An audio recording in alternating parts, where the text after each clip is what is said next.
Welcome back to Sci-Fi and Fantasy Read Along. I am ATN. And I am Yule. And I'm DM Phil. Hey guys, welcome back. This is the beginning of the end, realistically speaking. This one's a long one. It's broken up into a lot of different sections, and I'm not going to waste a lot of time with this one. We're just going to go straight to it. Is that all right with y'all? That's fine. Yes, let's do it. I'm a little confused. Did you say that's fine twice, Philip? That's fine. Yeah, okay. Was it so perfect that it sounded like it was an echo? A little bit, yeah. All right, so in our last episode, since that's what we're here for, Lorne finally caught up to Whiskey Jack, Surratt met her match, and raced the Jagged Tyrant emerged from long imprisonment. Let's take a peek at this preamble. Can you guys give me anything from the preamble that is worth taking into the chapter? Oh, well, in a sense, it's talking about Anomander Rake, I think, in a way. No, it's not even talking about him. It's talking about the dragon, so never mind. It's titled Anomandaris. Yeah, which is... So I think that might be talking about him. You know, it's part of that poem that we, I guess, encountered way back in, like, the first... Chapter 2. Chapter 2. So, yeah. But it's not talking about him directly. It's just talking about the dragons and their introduction into our knowledge and experiences. Yule? Yeah, we just last left them last chapter as they were attacking Raced, the Jagged Tyrant. Yeah, we did. Now it's this chapter, starting with this preamble. But yeah, but dragons aren't a part of this chapter at all. So, like, for one of the first times, it seems really kind of out of place. Not at all. Well, not at all as far as it's happening as this chapter is continuing. And that's kind of what this is. I would like to point out to you guys that there are 5 black dragons, and we've only seen 4. Oh, I see. Yeah. And the last sentence of that preamble is, the dragons had come among us. So just some flavor text. Let's just put it that way. I think if there's any allusion whatsoever, it's an allusion to Anomander Rake being a half-dragon or something, and now his time to enter the game is here, even though he's been in the game for a long time. I don't know. Lorne is in the depths of a massive garden, having just planted the finest. I think it's fair to say that this is Lady Simtal's garden. I guess so. Crocus in the last chapter said that it was a massive thing, like the size of a forest in itself. And here's Lorne wiping her hands after having planted the seed in the garden. She thinks to herself that she has 2 tasks remaining. So going back to the acorn that she had planted, you know, I don't know about you guys, but when I read that, I was like, oh my God, what the hell is she doing? And she's smiling and she's all flippant about it. And she's like, find an acorn, plant it. And this is a recipe for extreme disaster. And she's just amused by it. Well, it's very smart. She's outsmarting the bridge burners. Well, I don't know what her motivations are. I mean, honestly. We do. We do. She's trying to lure Raced specifically into a place where he's going to do a lot of damage, right? Well, so she's chosen the Fete as a place of gathering. There's actually a convergence going on at that Fete, and she knows it. So she's bringing Race straight to the Fate, right? I suppose. Race to the Fate. And the bridge burners are going to be there, which she found out last chapter. So she's like, 18 birds in one stone. 18 birds, one acorn? She has this, I don't know if it's necessarily a moment of regret, but she does say that she is leading this thing to ruin a bunch of people's days is basically it. And she has been in situations where where people's days have been ruined. She's heard screams, she's heard death, she's heard the destruction of war that she's been a part of, and I don't know if it's necessarily regret, but she's happy to be done with it afterwards. It seems like she is wiping her hands essentially, but okay, so she's jumped back over the wall and is trying to reemerge with the citizenry of Darujistan, and she has kind of a breakdown because she sees in their eyes like the festivities are going on. She thinks that they kind of look like there's madness, latent madness in them. And it's reminding her of all of the cities that she has seen sacked as she's been the adjunct. And I don't know, it's like a fine line between sanity and insanity, and she's cracking. Like, Lorne is cracking. Well, just a second ago, she was like amused, and now she's like, she's almost fainted, and she had to rest against the wall and muse on what's going to happen. And there's a paradox there that seems a little out of place to me. What doesn't seem out of place is her remorse, regret, and I guess uncomfortability with what she's doing. That makes sense, but just a second ago, she was amused. Yeah, I don't know what to say. Like, I found it a bit odd as well. Right. We've seen her in the past couple of chapters, like, going back and forth. She's, like, reticulating like a fan, you know, where she's, like, confident in what she's doing, and then she's like, I don't know, this isn't good. She's going back and forth, and now we're on the back again, right? Yeah. Yeah, it sounds like she isn't going to be sticking around much longer after this.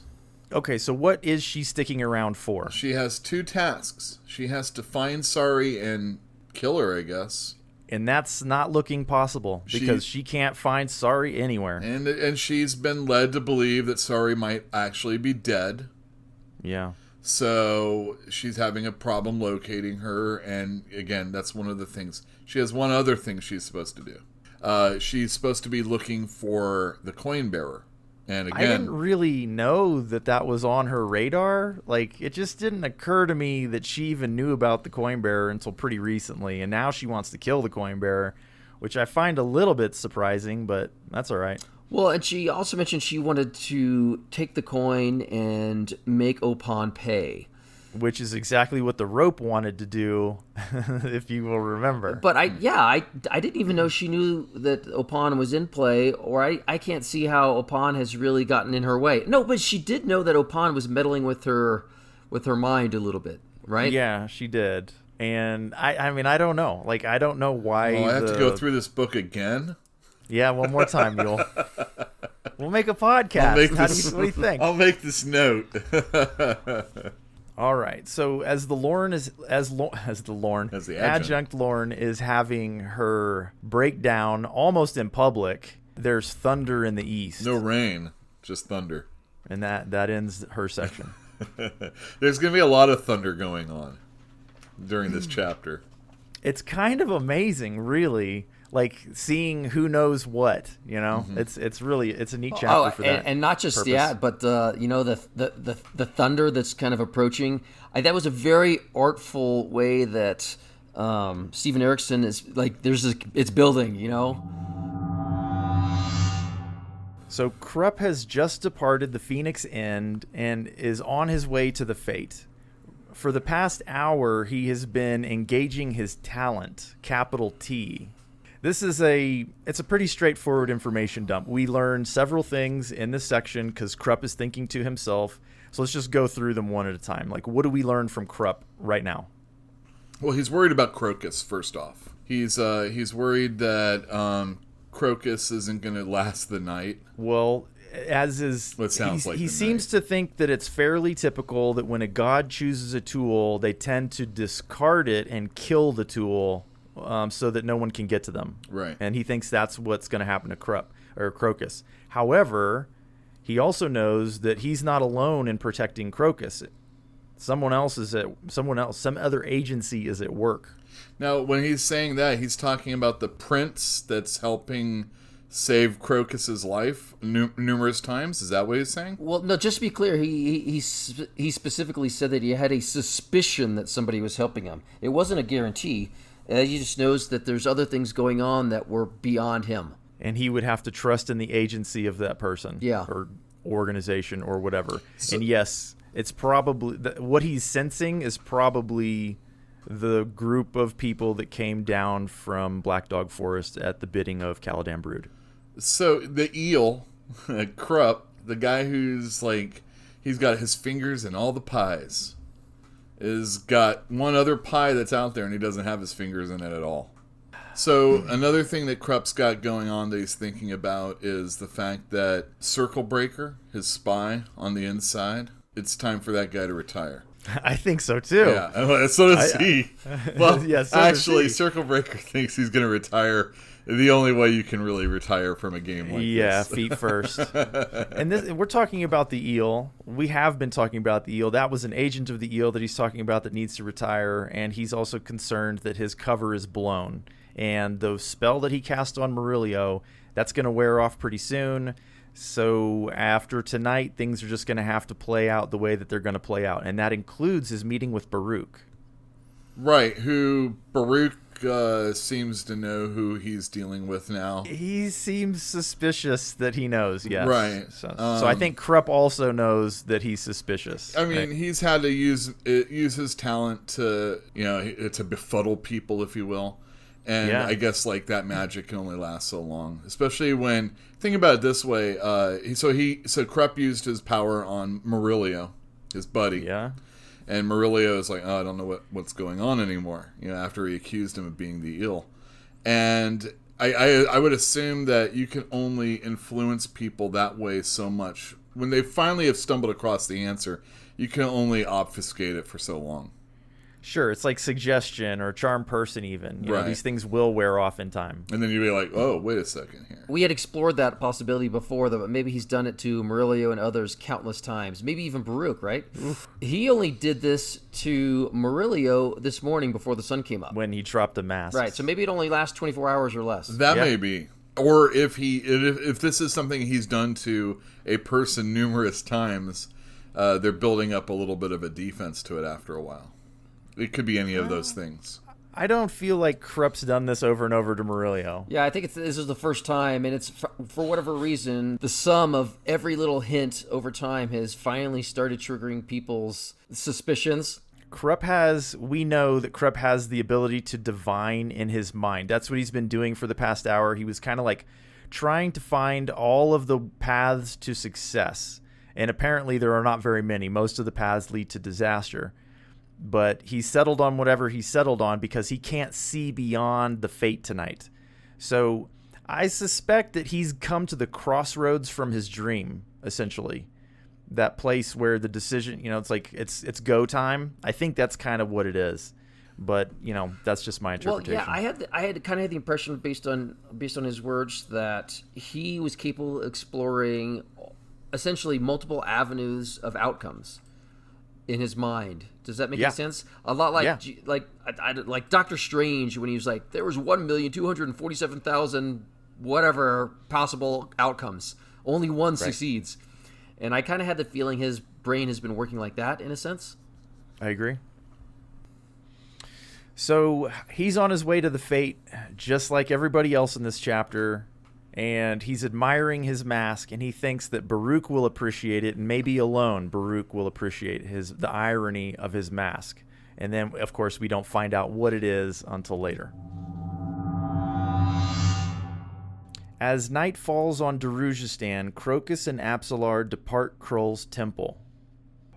So there's not a lot to this section, and that's true of a lot of the sections in this chapter, and we're going to just kind of force our way through them as quick as we can, because there's nothing really here except there's one thing in particular, and I'd like to suggest that it's very important, it's very suggestive, and it's pretty much the very end of this section. Mm-hmm. Well, I did want to mention that Crocus and Apsalar are having this conversation here, and she seems so aloof and almost dispassionate about everything and calm, and that's unnerving to Crocus in a way that he finds either annoying or frightening. I don't know, but her behavior is odd, is the answer. She told him in last chapter that something was helping her. What do you mean, like was that the stone? The black stone in her mind, yeah. I mean, that was kind of how their section ended last chapter, and she takes it all real smooth, right? And he's frustrated because he would have been frustrated if the roles had been reversed. And him thinking about the roles being reversed, I think, is his most mature act to date. Nevertheless, he's still kind of like just leading her around thinking that he's the one steering the ship. But if you look at the very end of this section, she's steering the ship. And remember, her name is Apsalar. Right. Okay? So his eyes are wide open. He can see nothing, so she guides him. Because we already know that she can see in the dark. Right.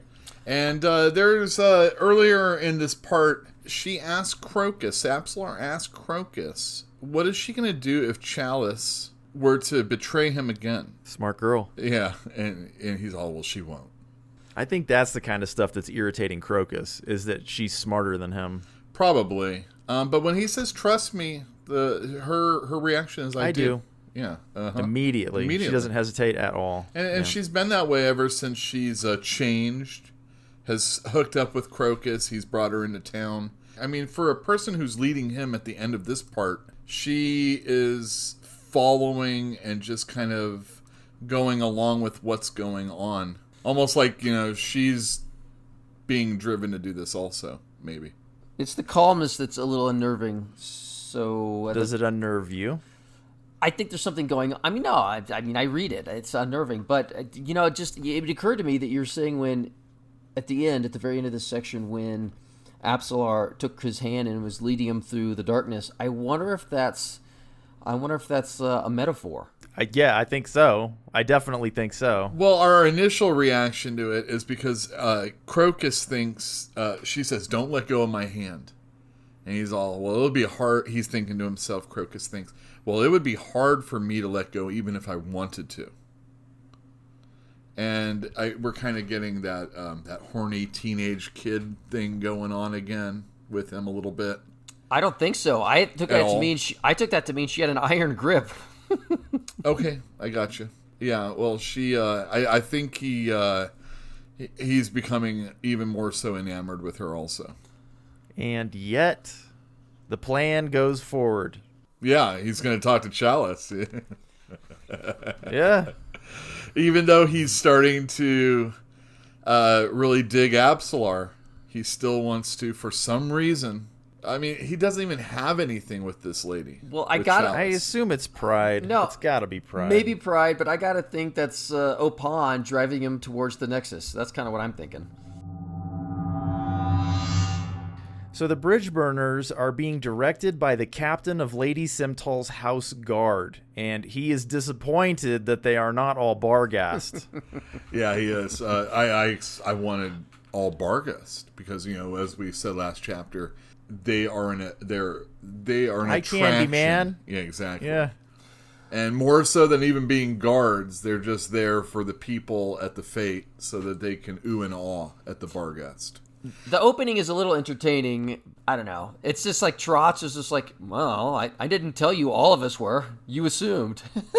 Well, he doesn't say it, but he keeps his mouth shut. In fact, the only thing he does is he growls when the captain of the house guards punches his finger in his chest, and he growls at him, and the captain backs off. I was entertained. Yeah, Whiskey Jack's defense is that if we all were Barghast, then you would have to really pay some money. They wouldn't be able to afford it, is what he said. So they're given their orders by this guy. All right, so what are their orders? The captain tells Whiskey Jack and Trotz and all the other guys that their job is to stand with their backs to the forest behind them, the trees that's overgrown. They are even told to, if anybody comes and wants to go through, they're to be polite to them, go get the captain if it's a problem. They are to be as nice as possible to every single person, and he doesn't want to hear anything about these guys getting out of hand. But their goal is to keep people out of the garden. Right. Containment. They're a cordon between the terrace and the garden, which is overgrown. Mm-hmm. All right, so he departs. The captain of the guard departs to go attend to other matters, and Whiskey Jack has been noticing during that conversation that every time there's a boom of thunder, Quick Ben is wincing, and he's like, what is going on with you? Yeah, Quick Ben, he says that, I don't know if you can tell, but I know who every magic-wielding person is at this party. Yeah. Because just like Quick Ben, they are in a lot of pain. They're Why? Pain, maybe it's more like unease, like a stomach pain or something like that. They are not well. And why? It's what was that? Why? because of the Jagged Tyrant is using his magic, and it's like what it. I don't know, how do they can feel it. They can feel it. Yeah. Do you remember, like, they're all sensitive to it, right? Remember Baruch's headaches and all that kind of stuff? Right, like, it's the same thing, but the sorceries being unleashed are elder and massively powerful, and it's not just the tyrant, it's also the dragons. Right. And I mean, it's not like those guys out there are the dragons and the tyrant are attacking the magicians, the spell users here at this party. They just can feel it, like you said. And it's getting closer. The thunder is getting closer, which means that he's fighting and he's winning. Right. Now, there is a way for all of these spell users to actually alleviate this pain. And all they would have to do is access and tap into their warrens.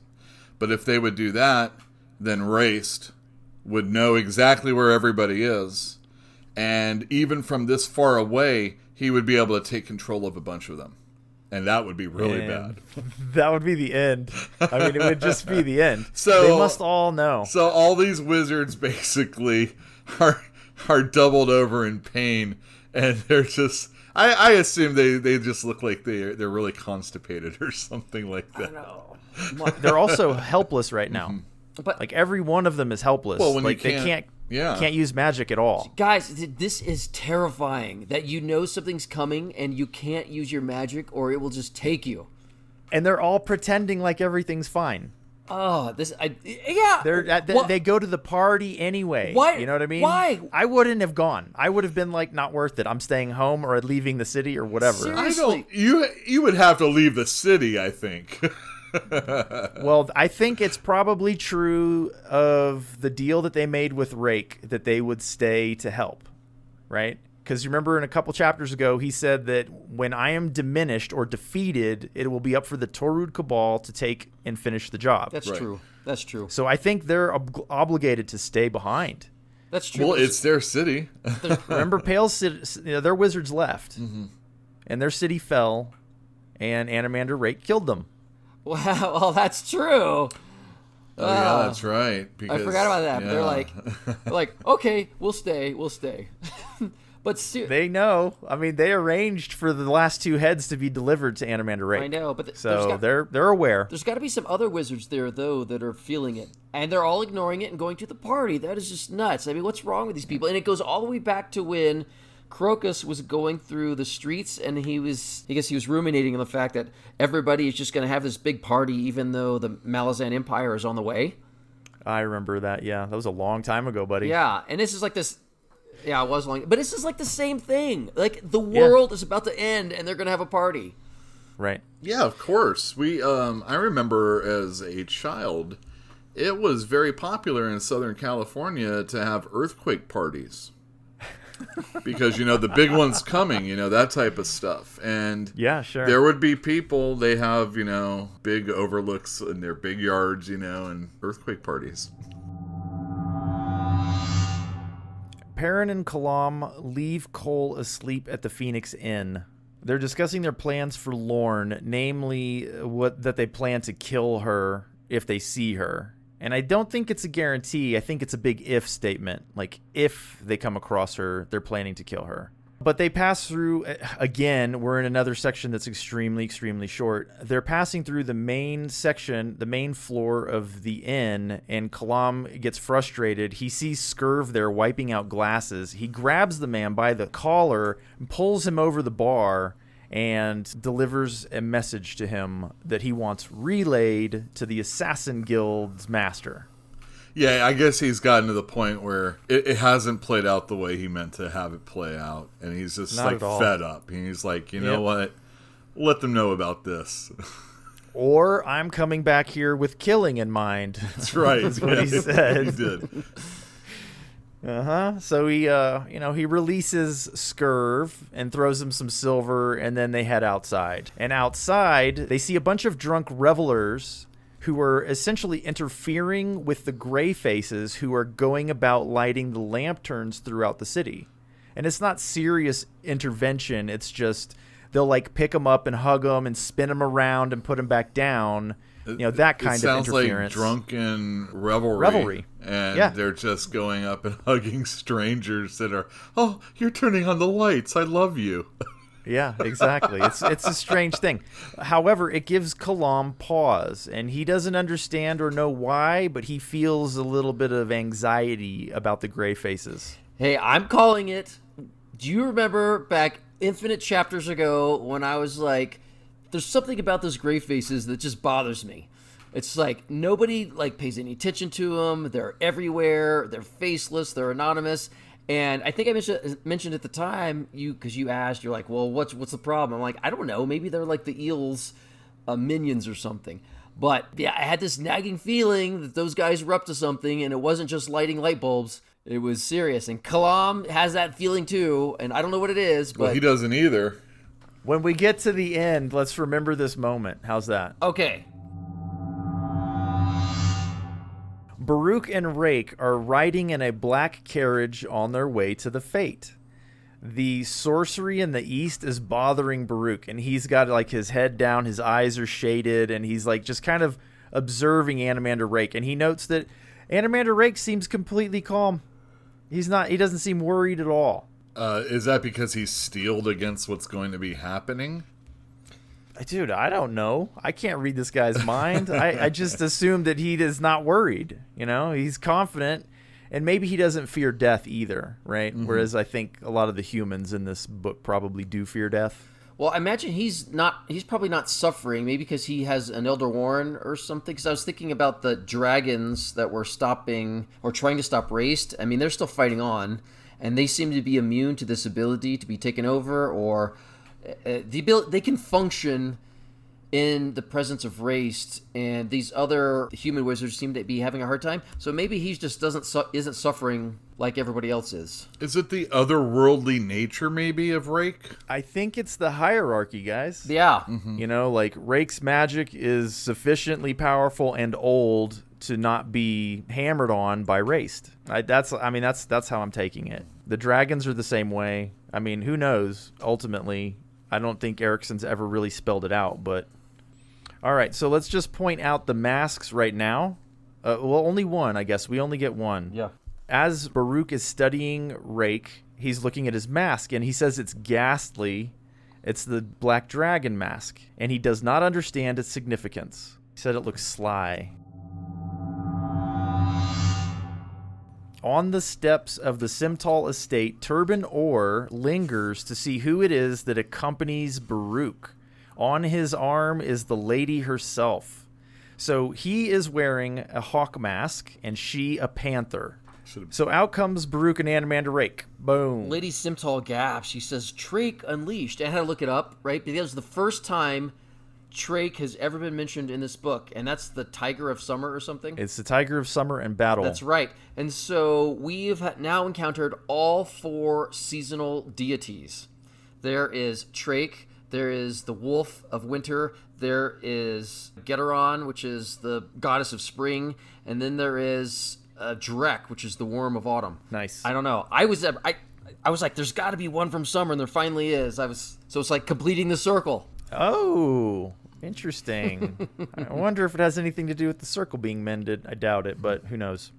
All right, so Turban Orr, he wants to know who this man is that's 7 foot tall, has silver hair and a dragon mask, and so does Lady Simtal. So they're like, ooh, who's this, your friend, Baruch? And he's like, this is Lord Animander Rake, because Rake was insistent to use his real name. Yeah, Baruch, when this introduction is being made, he's looking at Turban Orr's face, and he's like, is this guy going to know who Animander Rake is? And he looks at them, he's like, this guy's had poems written about him, scholars have written endlessly about him, but of course this councilman doesn't know who he is at all. I guess the council doesn't know who he is. Well, he's not a dullard either, but there's got to be people here that know, and this is straightforward Animander Rake style, which is just in your face, very honest, very straightforward, no deceptions, and it's very much him to the T. I agree. It is definitely very much him. So the thing that Yule just brought up, though, about the councilman not recognizing the name, because he's all like, "You must be landed, sir." And he's like, "Yeah, kinda, technically, sort of." But Baruch is very relieved. Can you explain to me, please, why Baruch is relieved at Turban Orr not knowing who Animander Rake is? No, I can't, but all I can think of is this guy's a ding-dong because he does... I mean, there's a giant floating city, and then nobody knows anything about it? I don't know. That's weird. Sorry, go ahead. Yule? Explain it to me. All right, so I think what's going on is that if Turban Orr knew who Animander Rake was, he would know that he was the Lord of Moon's spawn, and then he would put 2 and 2 together, and he would be able to confirm that Baruch is the head of the Torud Cabal. Well, I thought he already knew that. He's suspicious, and he thinks that he knows, but this would be a dead giveaway. The Lord of Moon's spawn with this guy, he'd be like, "Oh, this is one of Darujistan's secret rulers." Well, for sure. He would know. For sure. It would be a dead giveaway. But he didn't know. At this party, at this point in time, would that matter? I don't know, Yule. I don't know the answer to that. Well, I mean, if you're thinking about tomorrow, because a Krupp isn't thinking about tomorrow. He's like... Well, he can't see tomorrow. Exactly.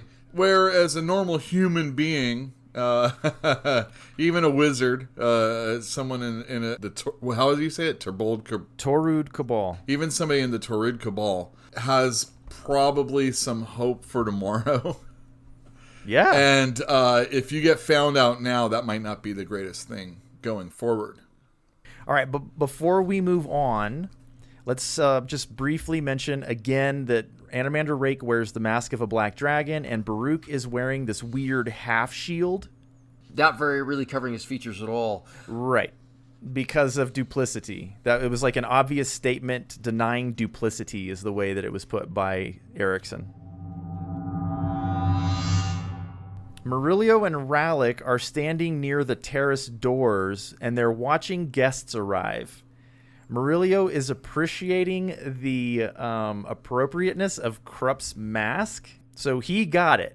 Like, Krupp thought Baruch was going to be the only one that would appreciate his mask, but Murillo, seeing the mask, is like, "Oh, yeah, that's so appropriate for Krupp."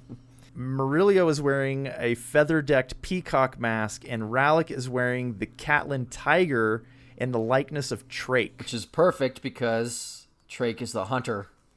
Because he's awesome. And he's hunting, right? Right now, Rallick is hunting.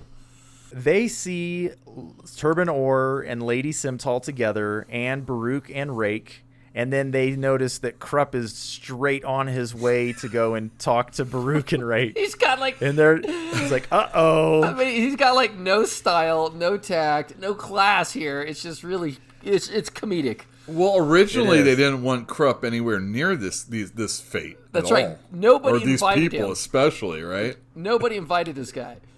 So they didn't want him to interfere for sure. And something in this section was also stated that if Baruch recognized them, and Murillo said, "Don't worry, he won't bother us either." So I think it's gotten to the point where it's too late.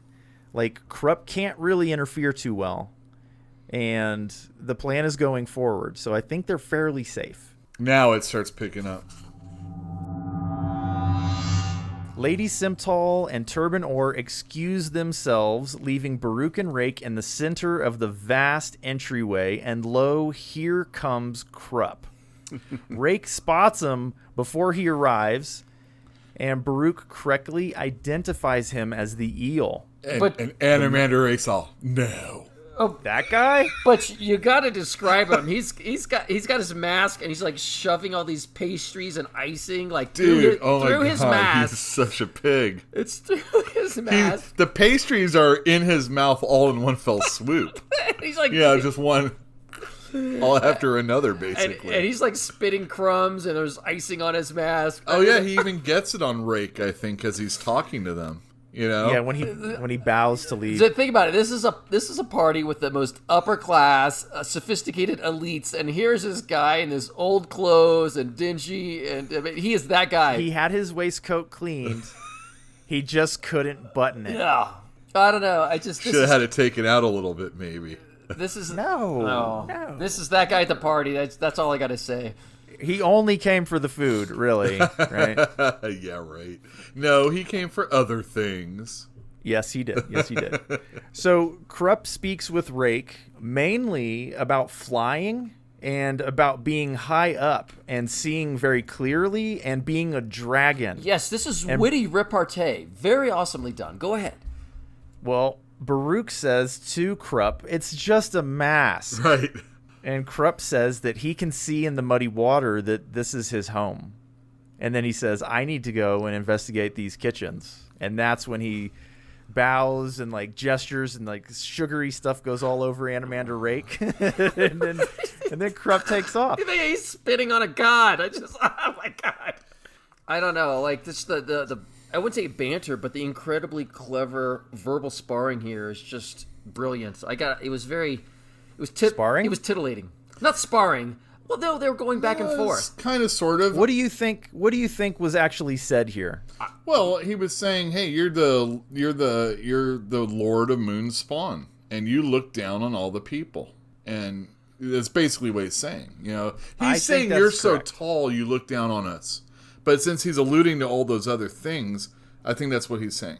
They're being literal, but they're also being metaphorical, and the way they say it, there's a lot of puns. And I know you hate puns, but puns tickle the intellect, which is, I mean, I really like them. And every single thing they say has a double meaning, basically calling each other out. I think so. I mean, it seemed to me that Krupp was being pretty obvious. His suggestions could be interpreted politically, to have been polite and misunderstood. But it sounds to me like he's telling Rake that he knows who he is, and he's an admirer, essentially. And Baruch, of course, is like, it's just a mask, Krupp. And he's like, of course it is. Sure it is, sir. Sure it is. Well, Krupp went on and on about how intelligent Baruch is, but to me, he's just... He is intelligent. He has a very different intelligence, though. Like, Krupp sees the minutia, and this guy sees the big picture. He doesn't see the stuff right in front of him. We've seen that a lot in this book, where he didn't see the bridge burners. They're right in front of him. He doesn't see them. Like he didn't know who the coin bearer was. He was right in front of him. He knew the name. He knows Mammoth. Like all of these things. Baruch is a big picture guy. Krupp is a small details guy. Yeah. They're both very, very intelligent. Yes. Oh, okay, fine. I agree. But I think in last chapter, when they were talking about... when Baruch was talking about, that was my first mistake of the night. Yeah, we never got a second. I think this is the second right there. He's just not picking up on it. Erikson likes to point those things out, and I think it's kind of like a hook, right? To like, ooh. Oh, that might be true. Ooh. Well, Krupp can see through muddy waters. That's pretty much where he leaves it. Mm-hmm. And he heads off to inspect the kitchens. Well, and Rick said, the eel indeed, but he was amused. And he said, he is a lesson to us all, is he not? Maybe I'm wrong here, but I was thinking that he's a lesson because he has gone his entire life without being noticed, no matter how amazing he really is. That's a really good point.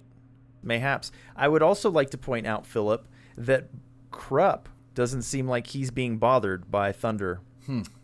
Also true. He's just eating and having a good old time. Is it because of the way he accesses his power, do you think? Dude. I mean, unknown. because he doesn't open mark. warrens like the other people do, right? At least it doesn't feel that way. He dreams. That's how he gets his, sight. Well, he definitely uses a warren, though, because he's casting spells. I guess he's very subtle about it. The only time they ever mentioned him that I recall using or trying to open his warren was when they encountered...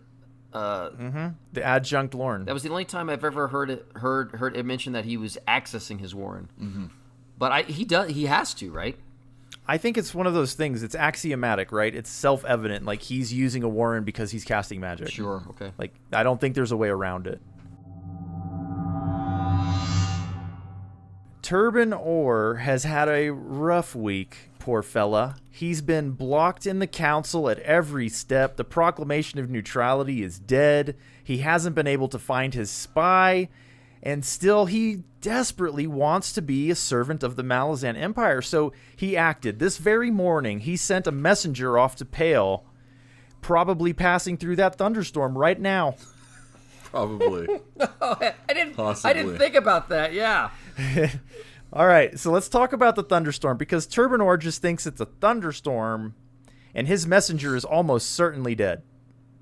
or he saw it and it was like, I'm out, and ran away. Oh, I'm supposed to go over here. I'm going to go over here instead. Well, I think it's interesting. This guy's he's basically taking everything into his own hands, ignoring the council, ignoring protocol, and on his own initiative is reaching out to the Dujek's army, essentially, the Malazan Empire.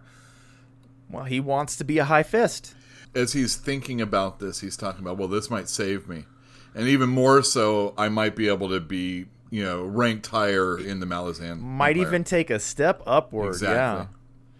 Yeah, so this is a man who's planning every day into the future, right? We're talking about Krupp not being able to plan in the future because he can't see past this moment.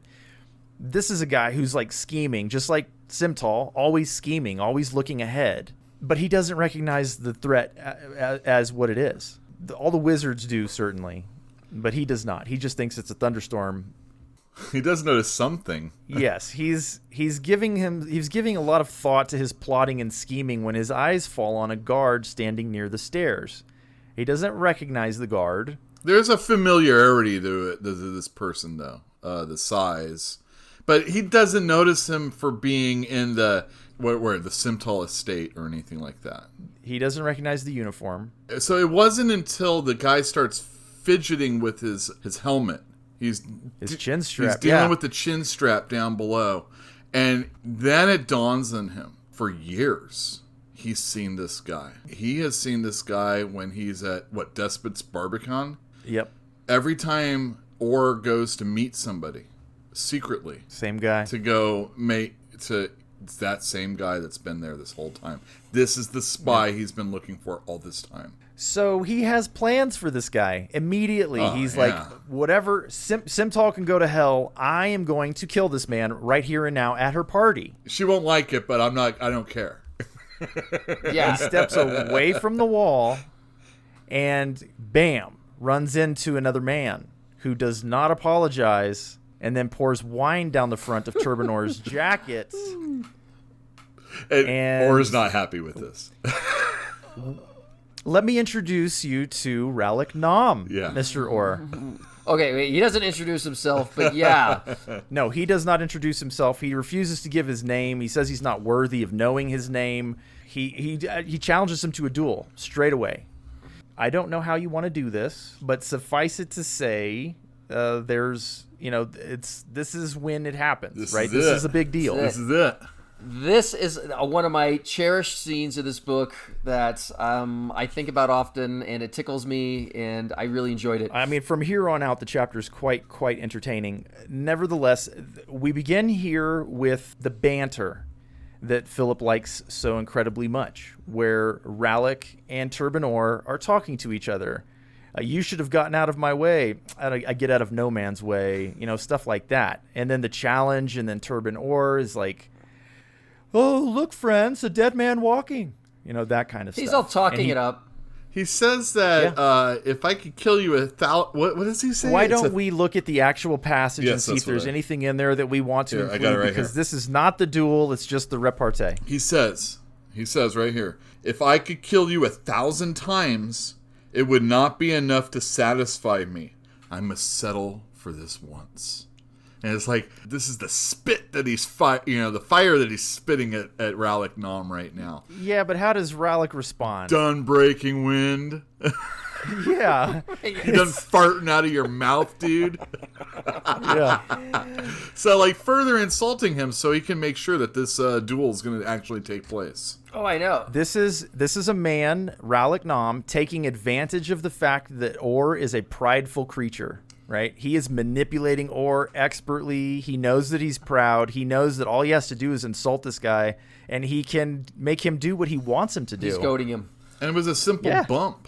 But yeah, Oh, no, it wasn't. Yeah. No, it wasn't. He got in his way on purpose. Well, I mean, it wasn't, obviously, on his end it wasn't, but as far as Turbin Orr is concerned... You know this was planned, right? Well, yeah, I realize that, but what I'm saying is Turbin Orr, a guy who's at a party, people are drunk, people are having a good time, and this guy bumps into him and won't back down, and Turbin Orr's got to take it to a duel level, Yeah, of course. He's a duelist, man. He's like, that's his thing. Yeah, I know, but I mean, it's hard. Bumping. Oh, I mean, I guess the pouring of the wine down his shirt probably was enough. Actually, He was gonna let it go. He was like, Yeah, 'cause- Well, he had something I want to to mark do. you. he wanted to go kill that other fool, so he had killing on his mind either way. Yeah, Rallick Nom doesn't ever mention anybody's name. Nobody knows who he is. I think has he already taken his mask off? He took his mask off, and Turban Orr said, "I don't even recognize you. Oh well, I'll kill you anyway." He said, "Yeah." He's like, "What's your name?" And he's like, "You are not fit to hear it." I just think, Yeah.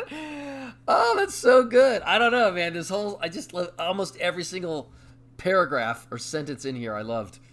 It was a real good section. The end of it, however, they have to choose seconds, as is traditional. So Turban Orr politically chooses his greatest enemy in the council, Estrasian Darl, to be his second. The man accepts, and that ends the section. Yeah, we don't know who Rallick Nom is going to choose as of yet.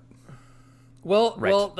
the only other significant part here is that even in this moment right now, Turban Orr is trying to be political because Estrasian Darl and Urban Orr are political enemies, and so to get his political enemy, to accepting his second, it's like he's getting power over him or that he supports him. It's another symbolic gesture because he's always a schemer. But you also are introduced to a Barghest war maiden in minimum guard, which is Chalice, His daughter? Yeah. Right. So she's identified in this section as being immodest, present at the party. present and immodest, flaunting her fine physique. I'm sure Crocus will be happy. Well, that's what Philip noticed. I have a one-track mind. Yeah. Lady Simtal and Murillo have slipped off together, back up to her bedchambers. She's locked the door, and they're making serious eyes at each other. So that was what Murillo was all meant to do. He's this. What happened to Lady Orr? I don't know. I mean, how many? He was supposed to be having sex with Lady Orr. She got sick. At this party. She got sick.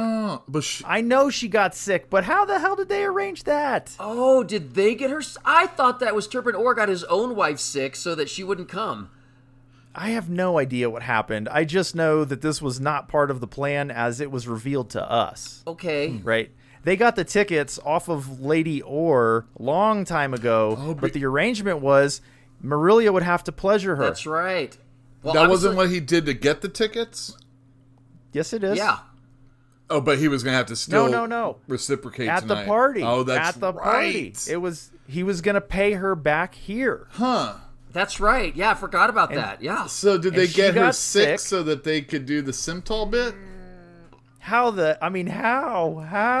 I like how Murillo's like the suave dude that's there to he's the Fabio. He's there to woo all the women, you know what I mean? And if or Face from the A-Team or something like that. Yes. He's the If ever it must be done, he's the man who will do it. Oh, Murillo's gotten into some messes in the past, I bet. And I'm sure he's gotten out of a few as well. Yeah. Oh my God, I didn't put that together. You're right. Yeah, he was supposed to hook up with her, but now he's hooking up with Lady Simtal, and apparently, Which is better. It's better. Well, it gets her out of the ultimately- way so that Yeah. she won't be there to stop the fight. yeah, that Exactly. Because we know she will. Exactly. It needed to happen this way, but it seemed weird to me and whatever. No, that's all part of the plan, I'm sure. Well, Lady Simtal, while making eyes at Murillo, notices that it's really quiet, and she's like, "Why is it so quiet?" And Murillo's like, "They've probably just retired to the terrace." And she's like, "I must check." And he's like, "No, you aren't." And he pulls her to him, and he reveals his secret weapon. His unoiled dagger. Did you guys? I mean, you guys saw that happen, right? yes. Like she gasps and is like, "Oh my God, what are we doing with clothes on?" Well, that's when, yeah, so he pulls her really close to him is what you're saying. And then... In order for his body to touch her Sure, body. She obviously is Which, down. dude, he must be super well hung. Packing, baby. Read that sentence again and tell me that dude does not have the biggest ding dong you've ever heard of. Well, we don't actually see it described. I mean, It's not unsheathed, it's just unveiled, right? Her breathing did change. You're just right. so you know, I focused on the scantily clad Charlie's daughter, and you're focusing on Amelia. Read the sentence. You read it to me, sexy. I don't know where it is. Oh, damn you. I don't have the page. Here I will. I go from memory when we do these things. She hesitated, then made the mistake of letting him press his body against hers. Lady Simtel's eyes widened in near alarm. Her breathing changed. So she gasped, "What are we still doing dressed?" Near alarm. Near alarm. She's like, I don't know about this. It's funny that near alarm says, "Let's go farther." when I'm alarmed at something, I really think twice about going forward. Well, what can I say? She likes a challenge. Yeah, she does. Baruch is almost ready to volunteer as Rallick's second because he's frustrated that this is taking so long, despite what it would reveal about his relationship with Rallick. And fortunately, Rake steps forward, also irritated, says, "I'm tired of you talking, Mr. Turban Orr. Let's get this done. I will be his second." Yeah, he doesn't like him at all. Well, but Turbador suspects something. He said, the two strangers know each other. And Rakes just said, "We've never met." I find myself instinctively sharing his distaste for your endless talk. So the duelists step outside, followed by the throng. Oh, yeah, everybody's there. And this is when Baruch notices that Mamet has arrived, and he is wearing a ghastly mask in the visage of a Jaghut. These guys are nuts about their masks. I mean, seriously, there's a lot of symbolism in there that is just appropriate or alarming, however you want to interpret it. So Baruch asks after Crocus, "Any word from your nephew?" And Mamet says, "No, it's disturbing me greatly." He hopes that Opon's luck will hold true for Crocus right now. I do too. Actually, I don't care. Well, you know. I don't personally care, really. I think Crocus is on the side of angels right now, for sure. He's wanted for murder. You know, he's trying to clear his name. Yeah. This kid's he's in deep. And a lot of the book with Murillo and the other agents of the Eel were talking about how they wanted to save Crocus from all of this mess. And here he is, converging with everybody else. Just one of the boys. Just one of the boys. Not that bright. No, he's not bright at all. Thankfully, he has Apsalar with him. Brains for both of them, right? All right, so the partygoers have erupted onto the terrace, an unexpected surprise for the bridge burners who are acting as guards. And it's immediate that Fiddler is like, "That is the Lord of Moonspawn." And like, cover's blown, we gotta go. And Whiskey Jack's like, take it easy. It's not over yet. Well, Fiddler's a little excited that there's going to be a duel going on. He's like... Well, there is definitely going to be a duel. He comes in and he's like, they're going to fight.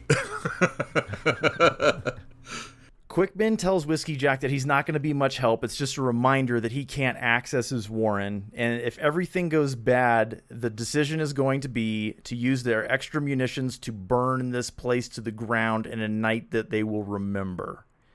But right now, their cover's not blown. So just hold tight and let's see how this plays out, kind of a thing.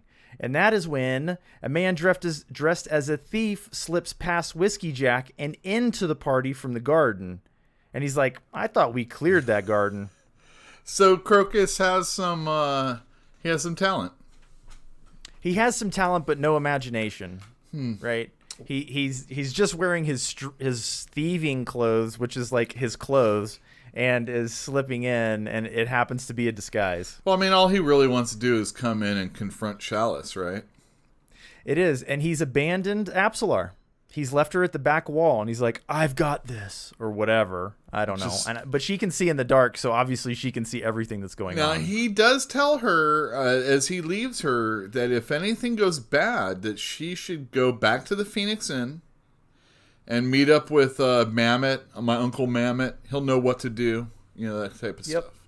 Well, he did say Phoenix Inn and Misa Narilta and his friends. Mm-hmm. So, like, she would get help if she needed it, if things go wrong.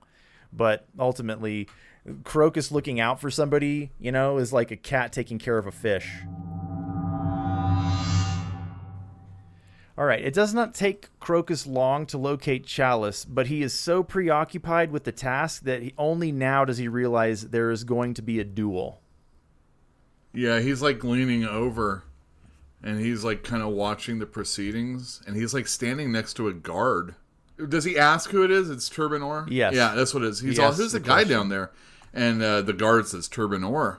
And he's like, oh, well, Rallick's going to take him out easy. Basically. And then the guard's like, you know this guy? And the whole time, the guy's like got a real strangeness to him. Like he's talking in a clipped way. He's like holding himself weird. His face is sweaty.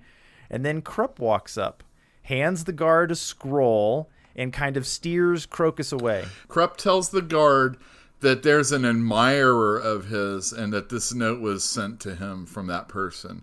And Crocus is like, oh, these guards have all the luck. They get all the ladies liking them and all this other stuff. Because, again, Crocus, that's the only thing you could really think about. And it's not. It's that's the Circle Breaker. That is Circle Breaker. That's the agent of the eel. And he has a note from Krupp.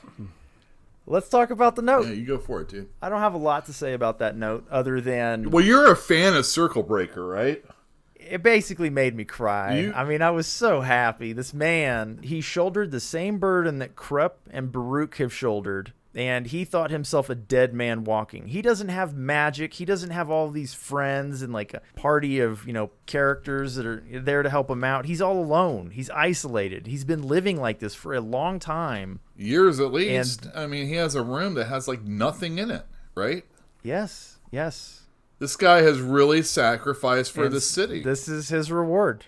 He was also doing it for no recompense. He didn't do this for money. He didn't do it for any of those reasons. He was an enemy of tyranny. Mm-hmm. And lo and behold, somebody appreciates him to the point where he's like, you will retire tonight. There is a boat waiting for you. You are now a titled lord in this city, you're going to lead a new life. Not this city, a different city, Devran or something. Wherever that boat's going to, yes. Right, wherever the boat's going. And it also says that everybody, don't worry about it, everybody that works on this boat is an agent of the eel. Yeah. Everybody where you're going is an agent of the eel, basically. Yep. It sounds... Enjoy. It sounds like a good version of The Prisoner, where he quits and then he gets stuck on the island and he has to figure out, well, instead of being stuck on the island, you're welcomed onto this island. Do you guys remember when Baruch asked Krupp, he's like, what do we know about the eel? And he went on this, and Krupp exaggerates about himself all the time.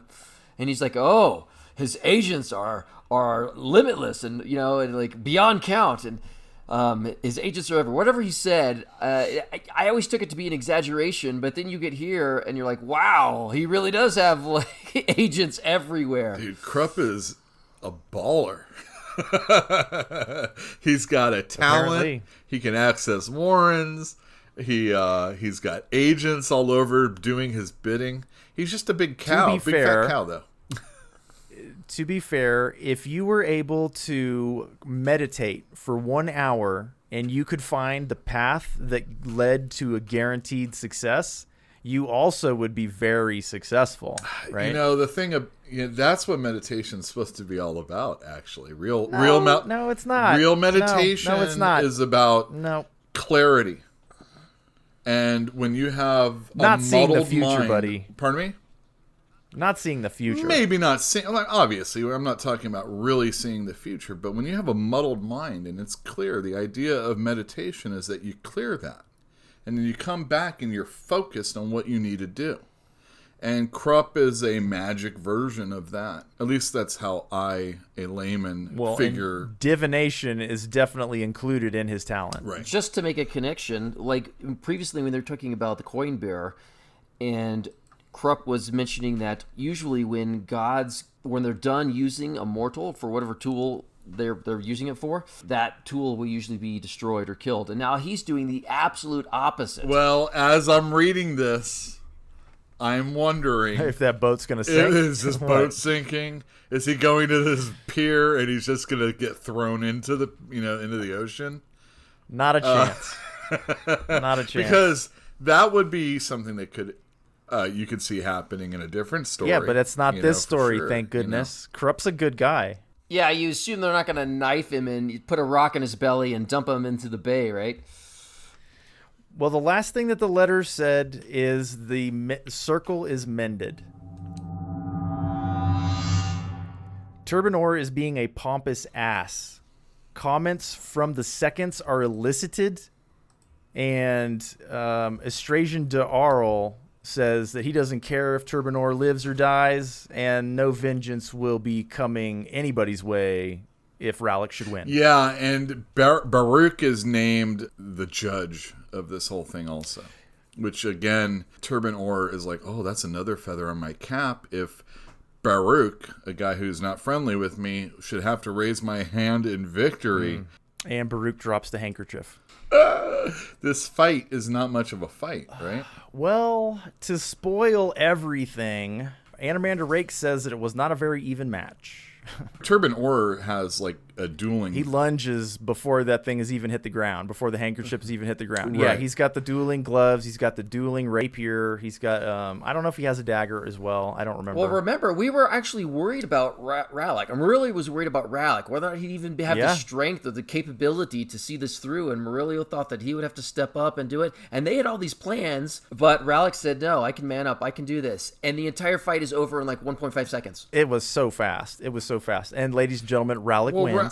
Just Rallick doesn't even show that he has any blades under his like, cloak. what's this? Where's your sword? And he's like, I'm ready. Yeah. It didn't last long. The duel is over. Turbinor has been stabbed in the chest and in the neck, I believe. And Estrasian Darl approaches Baruch and says, very politically, obviously, I know this was an assassination, but I'm gonna look the other way. That's what I'm gonna do. Yeah, well, as Mr. Councilman. Essentially, Rallick just did him a favor, right? Oh yeah, big time. I know. This was clearly an assassination, but yes, as it turns out, I approve.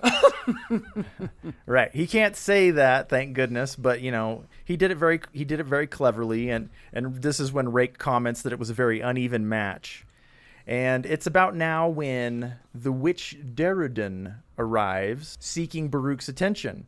I remember reading about her in the back of the book. It just says that she's a witch of the Torud Cabal. And I was like, when is she going to get introduced? Well, here she is.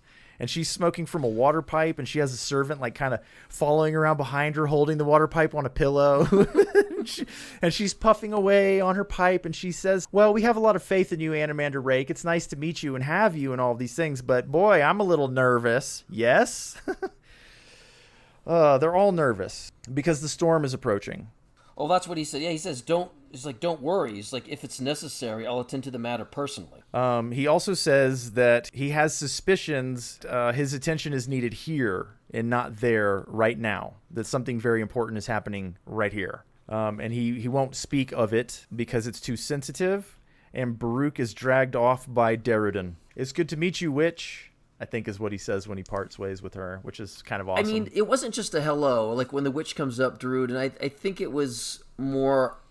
She doesn't seem like the person that would like placate or be subservient to, but I think she was very clear that she did not want to be his enemy, and she supported him. The message that I got was that she's, trusting in Animander Rake, and probably also very capable in her own right. Like she didn't seem perturbed.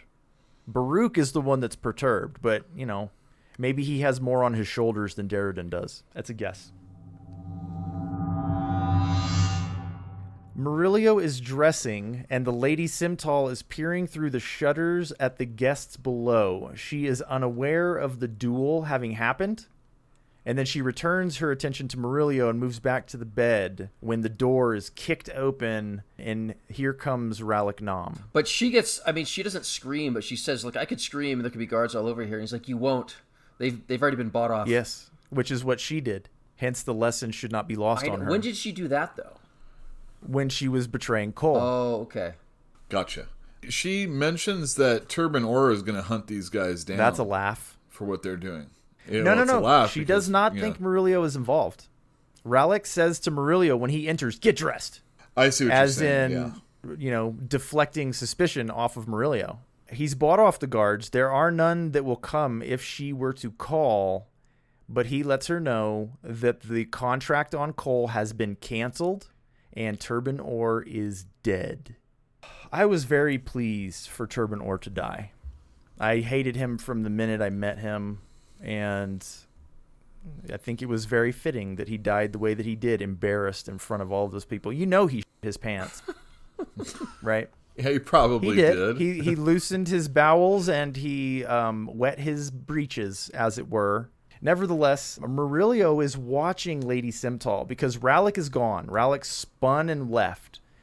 And he watches her just kind of shrivel up. Like the woman that she was just is diminished. She has no more protectors. She can see it. Her position is lost. Cole will be returned to this estate immediately.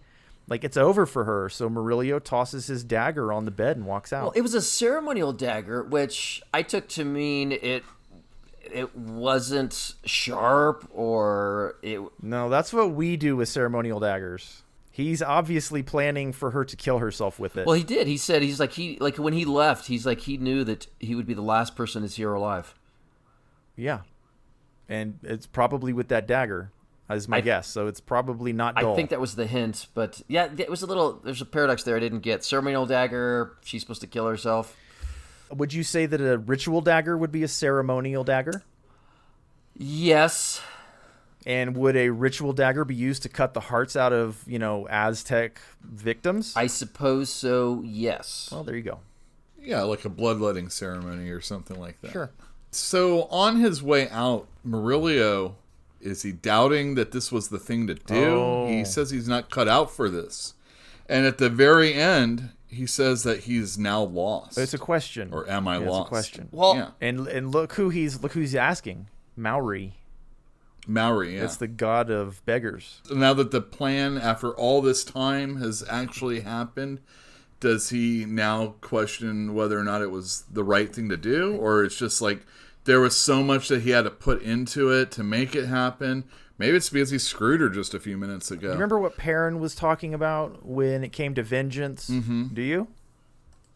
No, I remember, but I don't remember. It's like I don't remember the exact phrasing, but it's not a healthy state of affairs. You focus on this thing, and he's achieved his goal, and he never looked past this moment. Like, they were just aiming at this goal, which was to have their revenge for Cole and to reinstate him. And now that he's there, like, he's essentially just committed murder. Well, and Murillo's not a murderer. Well, they had told each other that it was justice, but it was, but also there was a component of revenge. And now that he's done it, he feels soiled. His soul feels dirty. I think so. And yeah, I think it's interesting because Rallick feels like he has reclaimed his humanity, but Murillo feels that he lost his. Well, and it might also just be you build something up for so long. Yeah. And when it is finally over, what do you do now? What do you have left? So, maybe he doesn't have a conscience of faith necessarily. Not a conscience of faith. A crisis of conscience? Maybe it's not that he is questioning his morality so much. It's just that he doesn't have future plans. A lot of this chapter is people that are looking forward, looking ahead, they're dying. People that don't know what's going on, well, at least they're alive at the end of this part. All right. I like the suggestion that maybe he's now lost because the thing that was directing him is absent. Right. And now he's going to have to stand on his own 2 feet and decide his future for himself. And but that is where we're left with Simtal certainly about to commit suicide. Turban Orr is dead. Cole is alive. Everything's looking up for everybody. Except the bad guys. Except that Race is on his way. Yeah, Race is on the way. Crocus has been biding his time and patiently getting into position. He tosses a pebble into the fountain to get Chalice's attention, and he succeeds. And she's like, oh. And with one backwards glance, she runs to him, and she says, oh, Gorlus, where have you been all night? And Crocus graduates to kidnapping. Firstly, she's very scantily clad, right? Yeah. And she's been waiting all night for some other dude. Yeah. And Crocus has been, like, for whatever reason, he wants to confront her. And then he just like Yeah, well, she doesn't makes off with recognize her. him, and she thinks he's somebody. She thinks he's somebody else. Somebody that she wants to see. Exactly. Right? This girl, Not Right. him. Look, she's such a hussy. I'm sorry. she is. I don't know. It doesn't matter if she's a hussy or not. This isn't about Fine, her. This it's is about Crocus, and I don't. Crocus is a kidnapper. Was that? Very mature, guys. Was that a Very plan? mature. Yeah, I've never said he's mature. Never. Was this a whim? I mean, was it a Never. whim? Was it the plan? I mean, what's going on here? I don't know what the plan is, but it's not a good one. Well, it's Whatever not it the is. plan because he thinks to himself at the end, now what? Yeah, now he's got to get rid of her body. Wait did a he- second. Now you're taking Wait, it did to he- murder. Dude, he's wanted for murder, and now he just kidnapped the daughter. You think that he's going to be able to let her go? I guess technically that's an improvement. Yeah, it's an improvement. And, you know, when she shows up alive, I guarantee you they're going to want to Maybe. kill him. He's going to have to leave town. That's all there is to it. Like, he's done.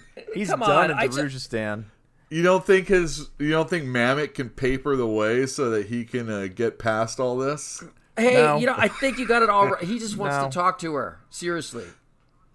He I just don't wants care. to talk to her. I don't agree. care. He just kidnapped her. She doesn't know that she's being kidnapped right now, so it's okay. She's biting his hand. Oh, is she? Yes. Oh, yeah, she does struggle against Well, him. he's got Yeah. a mask on, and she thinks he's goreless. So at this point, he can still get away. Circle Breaker is just inside the estate's main chamber. There's a flurry of activity going on around Turbanor's body. There's no sign of the captain of the guard. There's no sign of Simtal. Happy moments for me. Happy moments. Happy moments as Circle Breaker's getting away. He walks to the front door, and he hears this little fat man snoring in an antique chair in a cherub mask with like sugary stuff all over his face. And he thinks about it, and then he walks out the door smiling for the first time maybe ever. I don't know. Well, the guy was snoring, and you know, it's Krupp, right? But do you think he was faking it, or was he really sleeping? I don't know, man. I thought about the same thing. It's possible he was faking it. It's also possible that he was dreaming. Ah. So performing divination. Sure. Because now the night's over. Maybe he can see. I don't know. But, you know, I wrote down in my notes that he was in a food coma. Oh yeah, right. Because he's absolutely eaten so many pastries and savories and etc. But it's over for Circle Breaker, ladies and gentlemen. It's He's over. done his part. He's walking away. His mortal enemy is dead. He has done his job. I'm so happy for him. I'm so happy for him. But that ends the chapter. That ends the fate. Right? Ends the no, fate. no. Nah. Technically, the chapter doesn't end the fate, but that's the Right. Lady Simtal's fate is definitely over. Oh, two different type of fates. Yes. Yeah. Well, she's over. Yeah. Just to recap, she's dead or dying, or implied that she was going to kill herself. Turbanor is dead. What else? Circle Breaker is relieved of duty. Yay. There's so much going on, right? Yeah, and the bridge burners didn't have to blow everything up. You know? That's right. Animander Rake is still there at the party along with all those wizards, and the Finnist was obviously buried in the back garden. But Sari's back there, don't forget. Oh, that's right. And also Kalam had told Skirv Mm-hmm. that if the Master of Assassins was worth his or her salt, they would be at the back gate to accept the contract tonight. Wow. And that's where Kalam and Perrin are also. Well, and Crocus and Chalice. Crocus is in the party. Yeah, that's true. They Oh my retreated gosh. into the garden. So that's kind of where we're left. Now let's talk about masks, yes? Yeah. Okay. Great. Yeah. Okay, so as we might have just mentioned for the first time, Krupp is wearing a cherub's mask. In the very beginning, he had said that maybe Baruch alone would recognize the mask for its meaning and etc. And it's a cherub and it's Krupp. What do you guys think that means? I didn't think anything of it other than I don't know. It's irony. He thinks that Baruch will recognize the irony. I didn't figure it out. You tell me. I think he is aware that Baruch is onto him. And I think a cherub is like this kind of stereotypical, innocent, happy figure. And so the irony there is that he is far from innocent. He's far from a child. He's very, very well connected is the eel.